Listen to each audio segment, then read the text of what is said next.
fun in Australia. It's full of nice people, Australia. It's just the same as every other place in the world. Anyway, so listen, so the last show we did was in Perth. I met an interesting person in Perth, right? While we were sound checking, like during the afternoon, you know, there was someone waiting out the back of the venue with a copy of one of my early records getting signed, right? And, you know, we loaded in the equipment and the rest of that, so I went out to say hey. And it was an interesting situation because basically it was, I actually signed this album before, but the thing was the person I was signing it for was somebody who was brought up as a guy, but he decided in his, well I should say her, kind of old age that they were more comfortable being women, somebody who's transgender. Now, and what they asked me to do was cross out the old name, which she said was the name her parents had given her on the record, and write her new name underneath it and sort of sign it again. And she was pretty nervous about whether or not I was going to do this. And I said, "Are you fucking kidding me? You're the punkest person I've met all day, all fucking week, all fucking month, you know what I mean?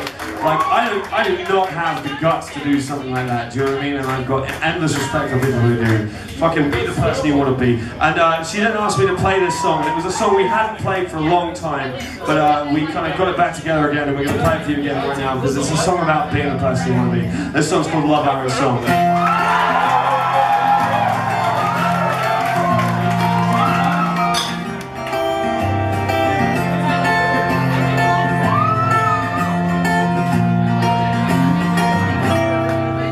Well, a teacher of mine once told me that life was just a list of disappointments and defeats, and you could only do your best. And I said, well, that's a fucking cop-out. You're just washed up and you're tired. And when I get to your age, well, I won't be such a coward, but these days I sit at home.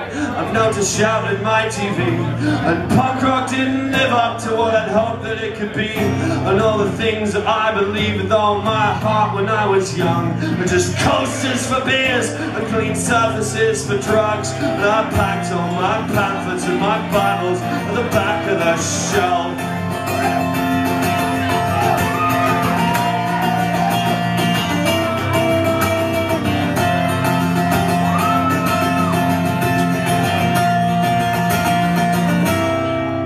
So it was bad enough, the feeling, the first time it hit, when you realize that your parents and that the world will go to shit, that the values and ideals for which many had fought and died had been killed off in the committees and left to die by the wayside. But it was worse when we turned to these kids on the left and got let down again by some poor excuse or protest, yeah, by idiot fucking hippies in 50 different factions who looked inside some kind of 60s battle reenactment. So I hung up my banner in disgust and I head for the door. Oh, but once we were young and we were crass enough to care. Forget you who live and learn. We won't make that mistake again, no.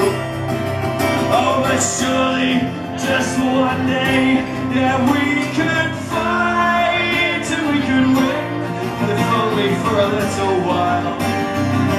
We could insist on the impossible.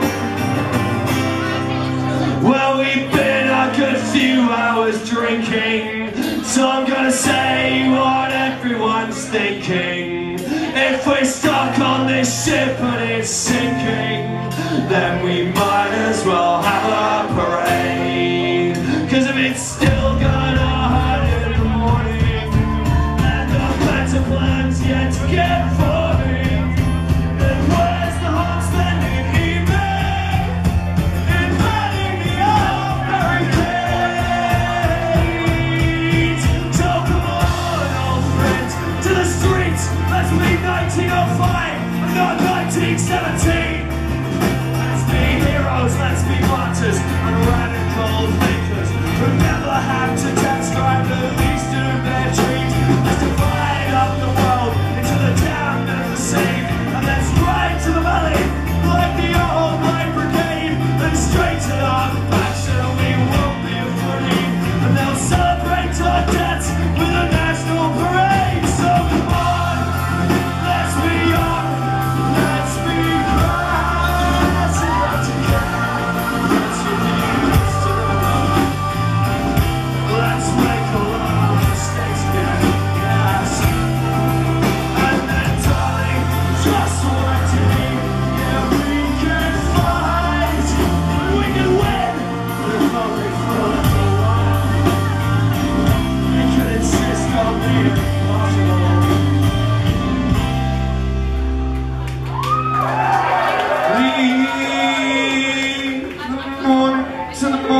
yet pain can be killed with aspirin tablets and vitamin pills. But memories of hope and a glorious defeat are a little bit harder to beat.